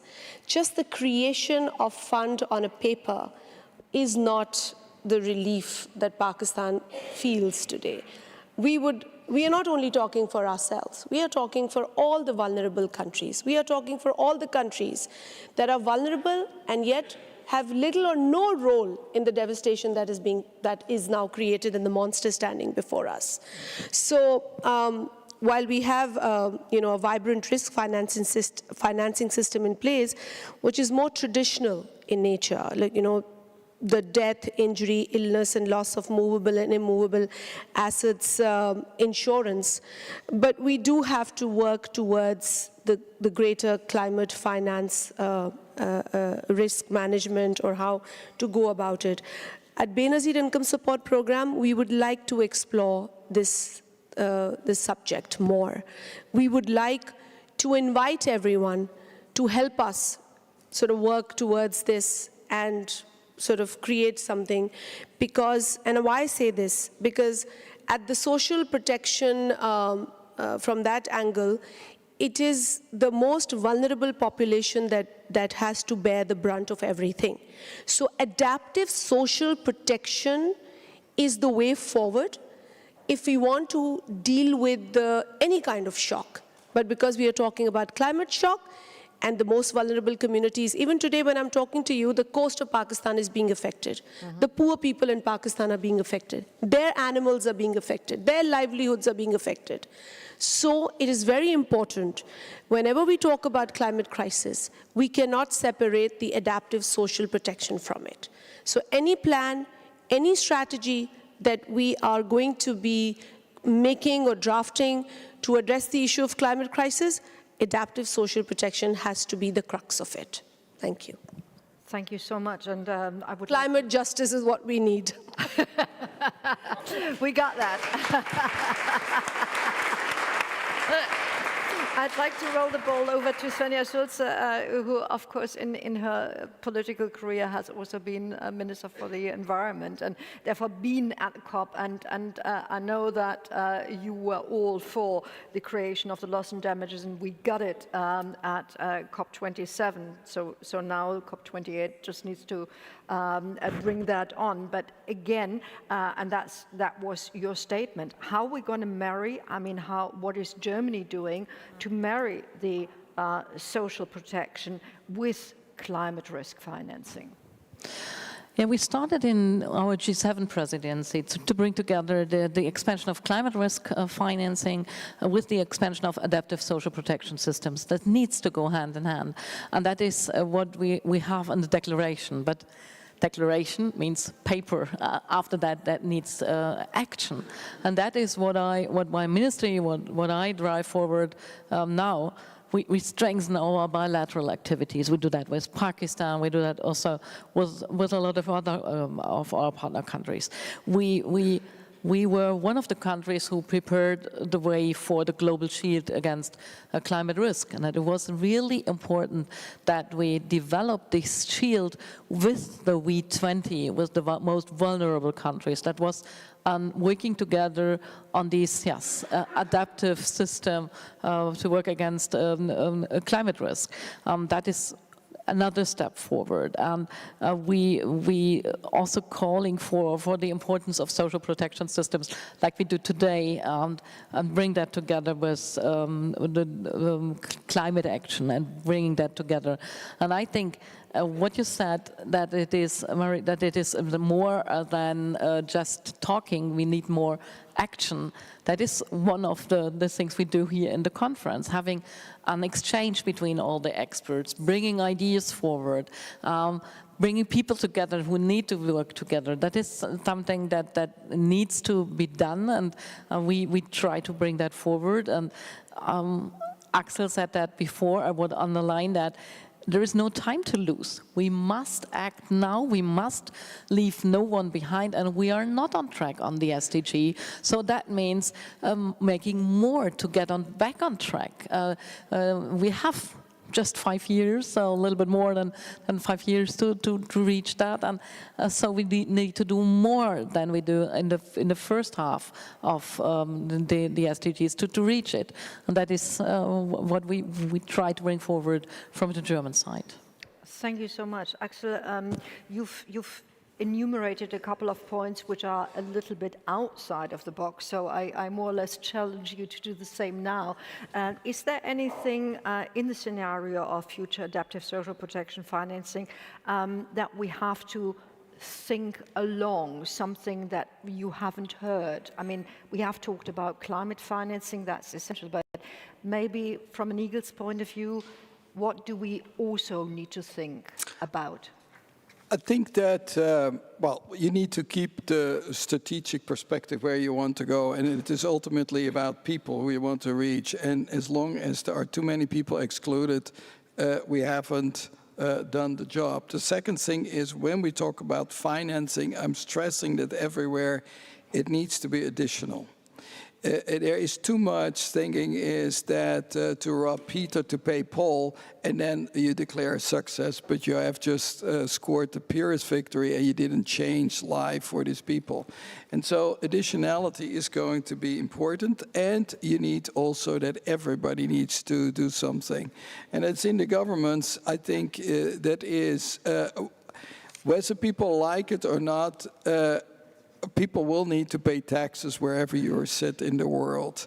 And you cannot run a system with 5 or 6% of GDP in taxes. It is not possible. So you will need, and there's been a lot of discussion to get to at least a taxation level in the order of 15% of GDP or so, but a lot of countries are way below it. And then you ask yourself, well, you cannot ask the international community to pay for the services your own citizens are refused to pay. And so you need to, the DRM or domestic resource is prominent. You can, and why do I say it? Because you need to create sustainable systems. Cannot be just a quick, sprint and then you're exhausted and the system fall apart. So that is very important. Secondly, I think if you look at the international support, everybody is stressed. I don't need to ask you, but basically the fiscal systems are stressed here, they are stressed anywhere you look. So one of the things, and today we are going to publish this, and we call that detox development. And it is about subsidies. So it's not now raising revenues, it is looking what is happening to subsidies. Today, as we speak, there are $7 trillion of subsidies, about 8% of the global GDP.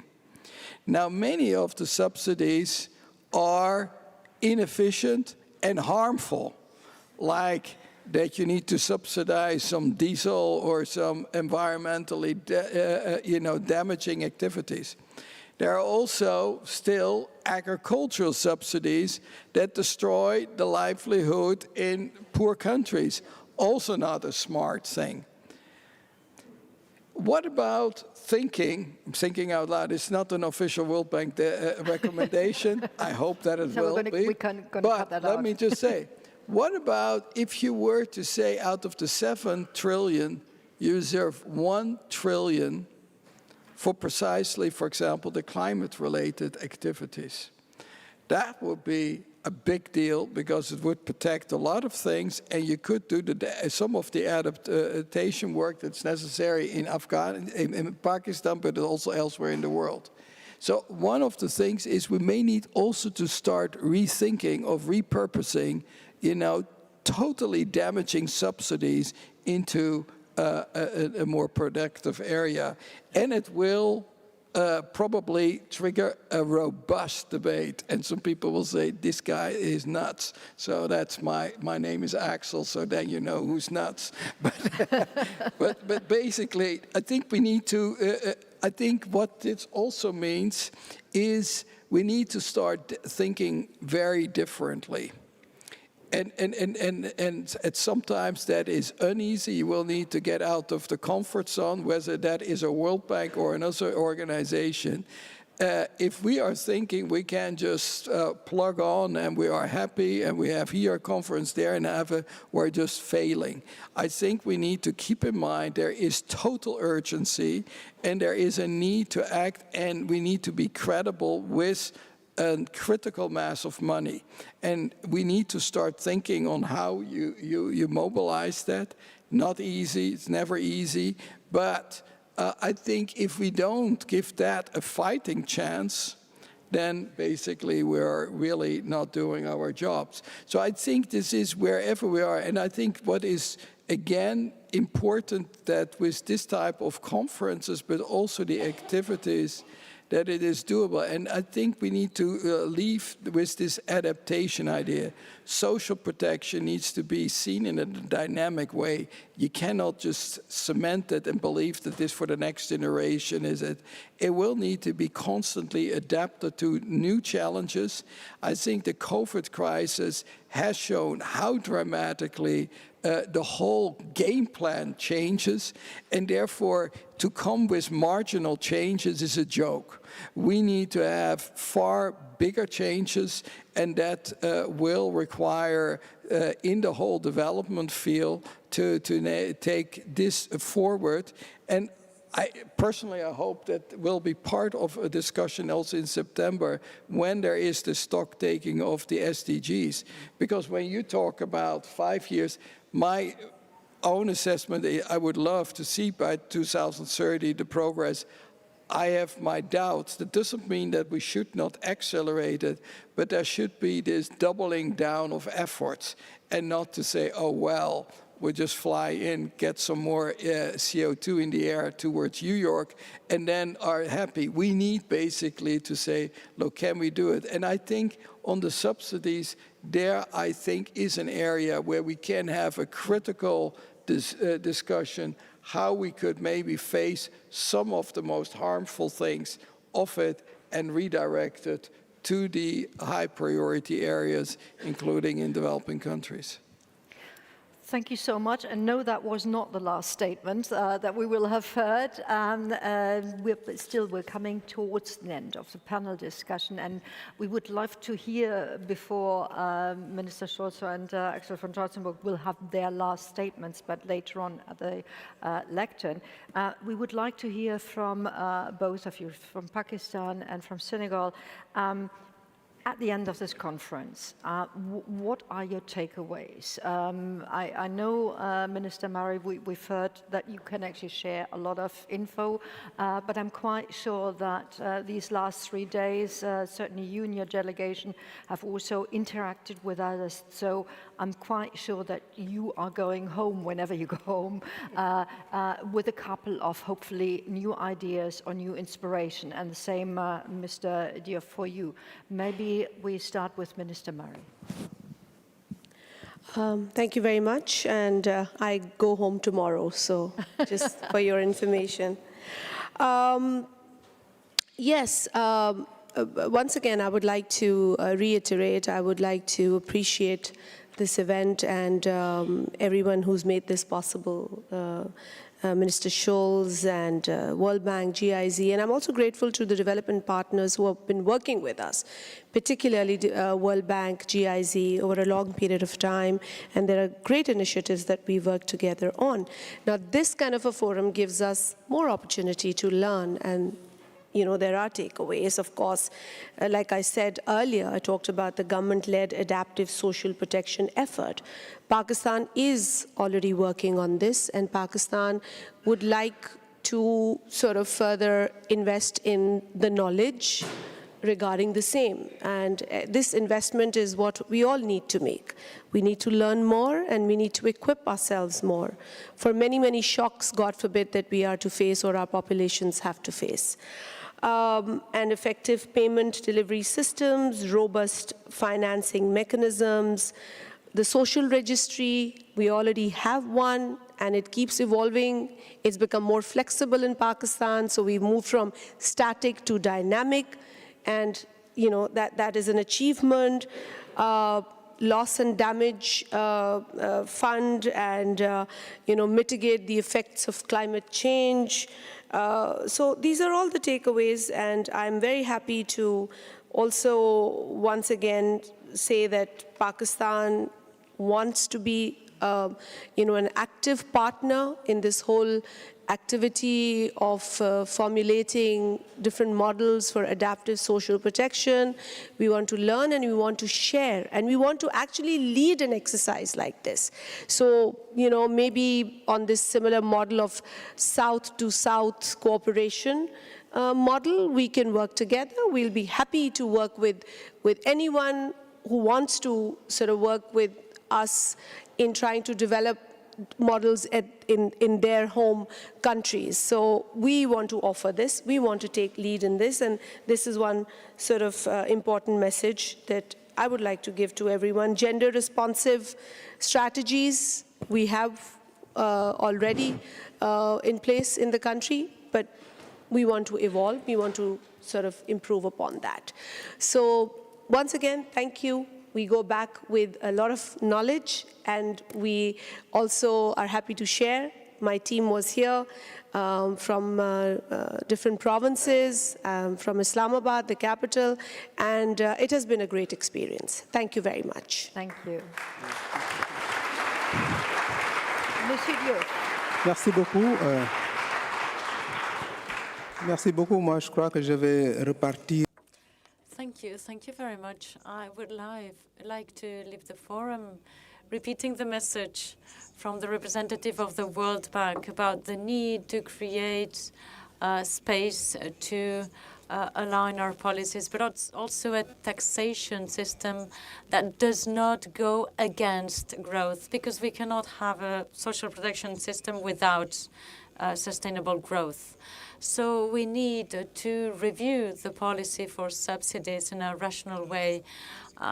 We have suppressed some subsidies for the energy sector, but this happened at a moment where we needed to restore the competitiveness of companies and we needed to generate growth. So it is difficult today to create new taxes. It's delicate to do so in an open economy context, but we need to do that. And the leverage that we have today is that, yes, we need to make sure of the efficacy of the effectiveness of reforms, the reforms for social security grants, and these reforms are going to allow us to make savings and to scale up our response to the targets. So my message is just to pursue our work and, of course, to always take in mind this gender approach. Today, the Assembly is mixed. I mean, we have parity. We have 50% women and 50% men. And this is the dynamic in Senegal. And we want to foster the presence of women. And the second line is the digital line. Today, we have young people who are literate, digitally literate. And we need to be able to touch upon this, and we need to have an effect on the vulnerable ones thanks to the digital technologies. Thank you very much. We have finished our panel discussion, and I'd like to ask 3 people to come down with me so that Axel can go to the lectern.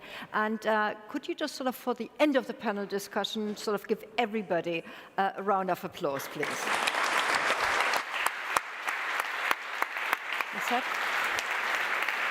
And with that, ich hole dich nachher noch mal hoch. Yeah. Could we sort of step down? Thank you so much for all your input, your valuable input. Congratulate you for moderating this. Oh, that's so sweet. Thank you. But Axel, this is yours, certainly for the next couple of minutes. And we step down. We listen to you. Can I bring my bag? Yes, of course. Sorry, I'm just going to help the lady grab her bag. Thank you. Thanks. Just 1 second. He's not. Well, this is the beauty of a conference at the end where you are exhausted and you say, yeah, now I have to sit through another speech and listen politely, and then you say, can he stop quickly? So I swear, I keep this speech here nicely because I think that indeed Colin and Esther did a wonderful job to summarize, and they were there. But I think they captured also the dynamism of your discussion. And I think it's very important that these remarks are kept and taken back home. Because my first message is really a message of urgency. Wherever you sit on social protection and development, we need to actually bring this back, that actually the situation is serious. And therefore, actually, we need to take action wherever you are sitting. And therefore, I hope that this kind of conference can also serve a little bit that you are a champion for change, a champion for urgency, because whether we like it or not, it's burning. And so that is my first message. You can look at all the nice things, but the main part is, for me, there's always a stark reminder. If there are 100 million people extreme poor, in addition that compared to 2020, we have a problem. We are not going into the right direction, and therefore we need to act. So that is my first urgency. And secondly, nobody should be left behind. And whatever we do, we need to design this with this in mind. We have all these crises. We need to see the inclusion. And here I would like to raise a specific issue with the FCV, the fragile countries. This is a very difficult problem, and I think that is where the extreme poor are and will be concentrated. Just to keep you, by 2030, we expect that about more than half of the extreme poor will be in the FCV. Now, here is your challenge also for the social protection system. How do we do that when we are sometimes not able to support them because of conflict or about fighting? And how do you can still do this?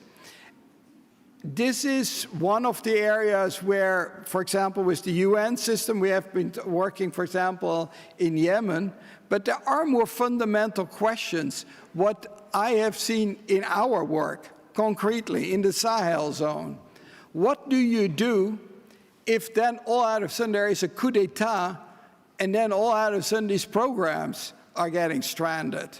But yet social protection is based on long-term engagement, but also ownership. And if you switch off, like you switch off the light, you destroy an entire system or an entire dialogue. So I just want to leave you with this, that nobody should be left behind is an extremely difficult issue, particularly in the FCV countries, and we need to think and debate it, how we can help them. The other one is what you have seen, the dialogue is necessary, and I would still say we need the advocacy, because quite frankly, on the women and girls, we are still far from it, and we have now seen extreme reversals like in Afghanistan. So what are we doing there? And there we need basically to say that if we want to be successful, we need to be loud and clear on this, and then actually see that inclusiveness has a meaning, and it's not just writing on this. The next point I just made before, but it is often forgotten, the additionality. The additionality is really an issue, because right now when you are looking in Africa where the ODA flows to sub-Saharan Africa are falling, then when we are talking about additionality, it is a problem. We have been raising and successfully having large IDA replenishment. That is okay as long as the rest is also doing more, because if we are replacing our resources and somebody's taking their resources out, we have a problem. And unfortunately, we see that in some of the FCV countries. So additionality is key. And also and this was mentioned by a couple of speakers, is the need to scale up. I think there is huge demand, and what we really need to see is how we can actually broaden this. There are often, including in the World Bank, too many projects that are indeed covering this, and when you go on a visit, we can declare victory for this, but we need then to say, are we reaching the critical mass of people that we need to reach? And then we need to think, do we have the right design in there? And particularly designing scaled up systems is difficult, but I think we need to go through it. Therefore, this learning exercise and this exchange is so important of the dialogue, because we need to think, can you reach in countries where there are weaker systems, can we reach maybe a large percentage of the population? I think it was also mentioned today, and we have a lot of discussion within the bank, is the data. The data revolution is just massive. It's not only digital, but how can we use data to reach this and implement it? We have now, you have seen it with registration, big advances. How can we actually really see this as an incredible opportunity? But again, here we need also to reach out to other groups to see how we could think it. We have been doing it in the bank, certainly on data. We are also even looking at AI, how we can involve this. There are huge opportunities, and that is what we actually need to look at. Then I think another important thing is partnerships. I think this is the partnership in the dialogue, but the partnership also in action. The difficulty today is nobody can do it alone. And sometimes you hope that you could do it, you cannot do it alone. And so therefore, how can we best work together? That can be with bilateral partners, it can be with multilateral, with the private sector, it is with research institute. I think one shouldn't have too many prejudices. What should drive is good ideas. And I think then we need to actually together have an open mind to evaluate. And in that context, I think we need to see also again with data how we can improve impact evaluation. Impact evaluation is a very useful thing, but it can be very expensive. Now, I've been also within the bank been saying, with all this data, can we actually build already in the design of projects monitoring devices that helps us learn the whole time. And I think that is something we need to think, particularly social protection, because don't forget, you can with social protection reach people. In the bank, thanks to the last couple of years that country had built systems, we were able to reach with the money that we provided then 1 billion people, that not the bank reaching, but the systems that we were supporting. So that's the good news on this.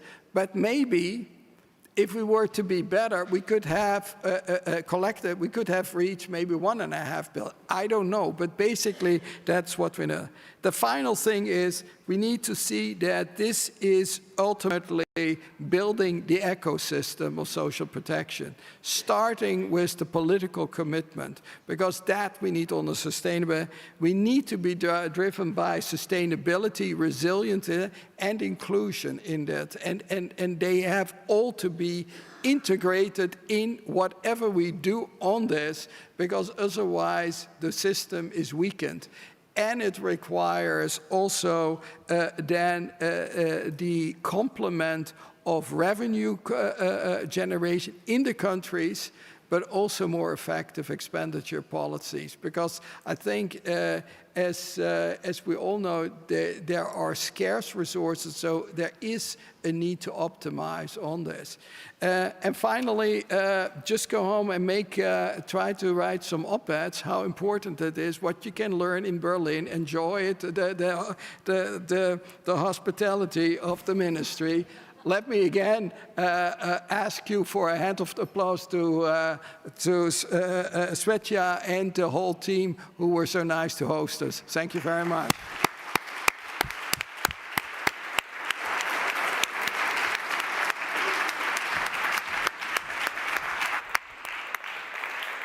Thank you very much, and that's probably going to be my shortest introduction. Ladies and gentlemen, welcome back on stage our Minister for Economic Cooperation and Development, Svenja Schulze.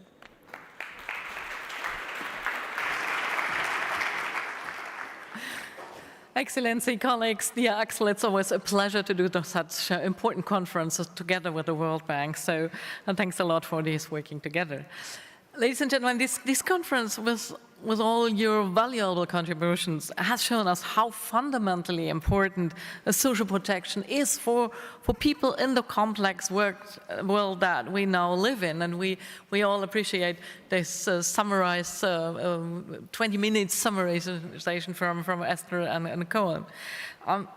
New risks call for new innovative approaches and additional financing for social protection. And the basis for this is a solid and yet at the same time adaptive system of social protection. And the aim is to strengthen resilience and make sure that people will also be better able to get through crises in the future. So in order to achieve that, the building blocks we have talked about at this conference will be needed. That is absolutely clear. They can be used to set up the kind of social protection systems that were presented to us here at this conference.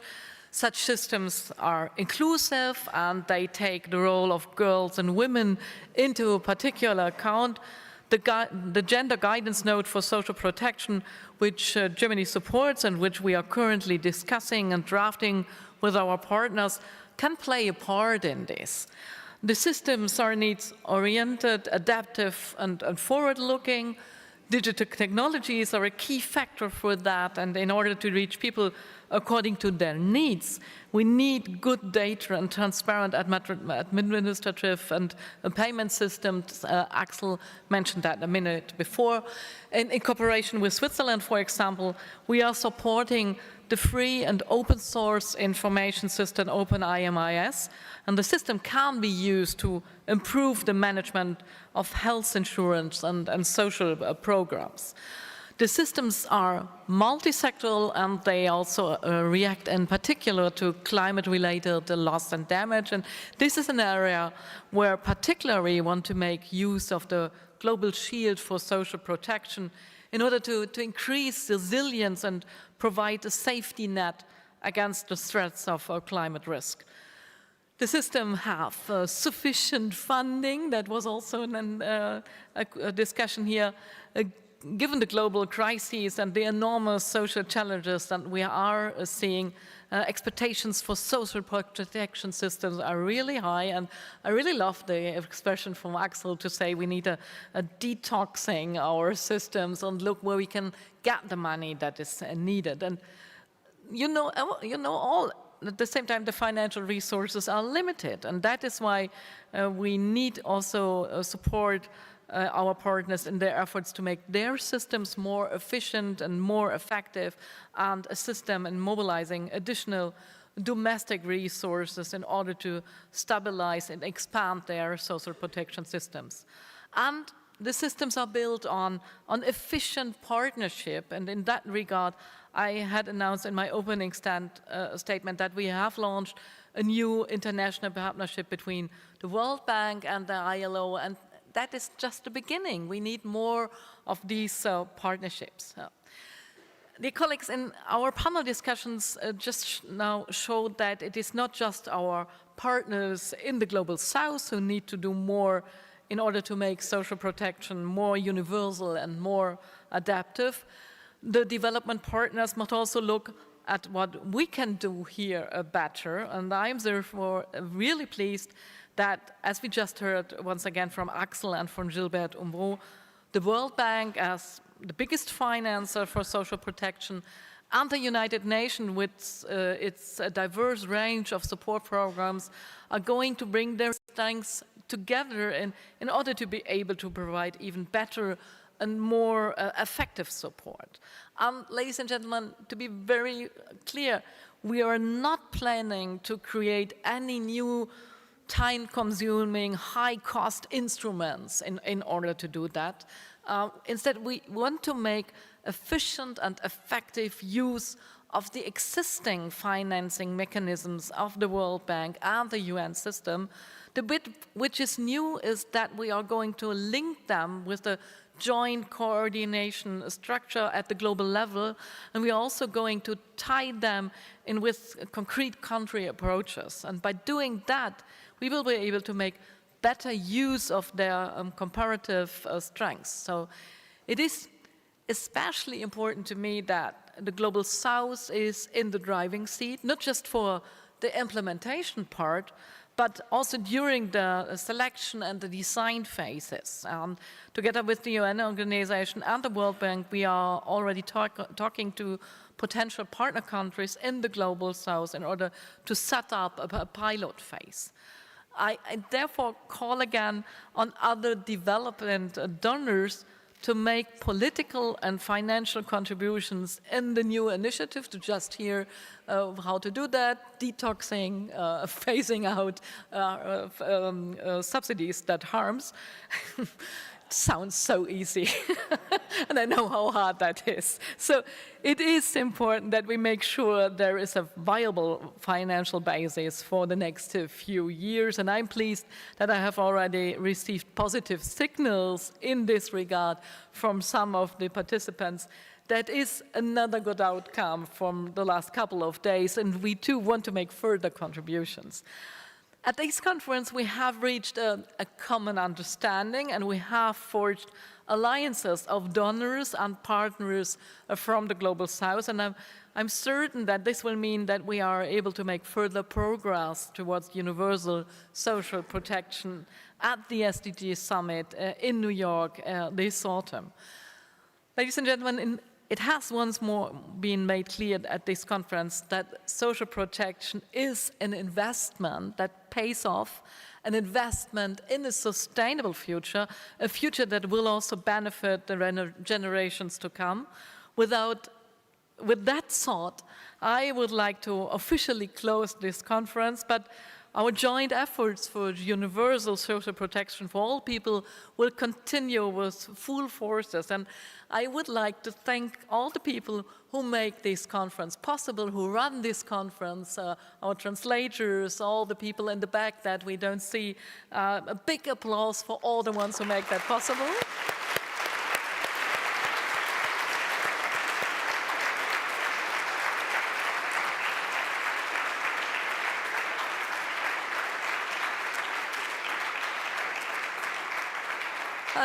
And also a big applause to our moderator, Konnichiwa, who brings us to this conference just in time.